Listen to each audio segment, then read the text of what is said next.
In the wake of the surprise attack by Hamas in Israel, Congress extended its support for Palestine. Congress called for an immediate ceasefire between Israeli forces and Hamas militant group.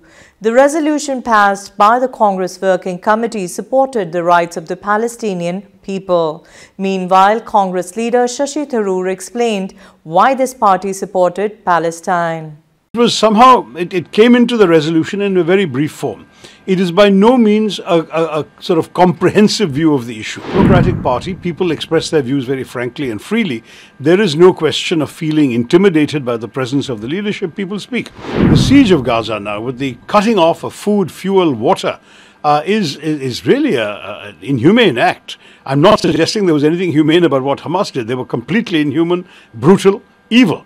But at the same time, what the Israelis are doing in revenge is hurting ordinary innocent women, children who have nothing to do with Hamas.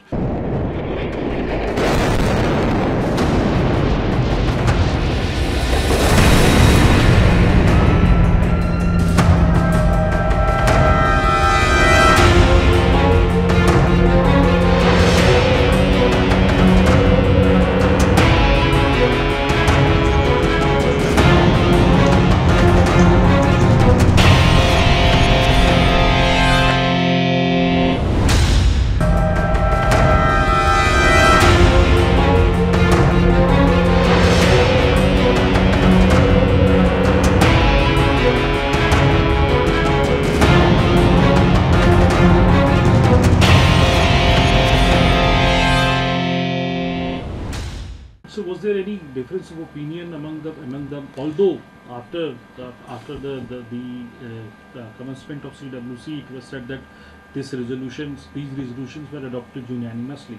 But was there any difference of opinion on this issue? Because just 2 days back, before the CWC, there was a statement from Mr. Jairam Ramesh which had some different that was the official statement of the Congress Party on this issue, and even that will evolve as the situation evolves.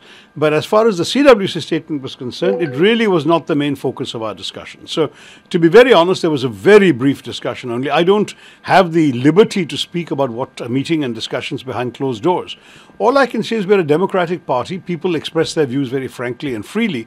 There is no question of feeling intimidated by the presence of the leadership. People speak. And so various views were expressed. But the official view of the Congress, which is what is put out by the Congress Party officially on its social media posts and releases, those you will see will have other dimensions coming up as well. We are not indifferent to the situation on the ground. In fact, each day we have new things to react to. The siege of Gaza now, with the cutting off of food, fuel, water, is really an inhumane act. I'm not suggesting there was anything humane about what Hamas did. They were completely inhuman, brutal, evil. But at the same time, what the Israelis are doing in revenge is hurting ordinary innocent women, children who have nothing to do with Hamas. Hamas is an organization, the Islamic Resistance Movement as it's called. It is not by any means the sum total of the Palestinian people. The PLO, the people who are running the West Bank, the Palestinian Authority, they have a very different perspective, and they certainly would not have wanted what Hamas did to have happened. There is also, if you like, a struggle going on for dominance between Hamas and the PLO. And the Hamas wants to establish itself as sort of the spearhead of the Palestinian resistance. Naturally, there will be tensions. One is PLO is pursuing the path of peace and dialogue and negotiation. Hamas is showing that it prefers the path of violence and murder.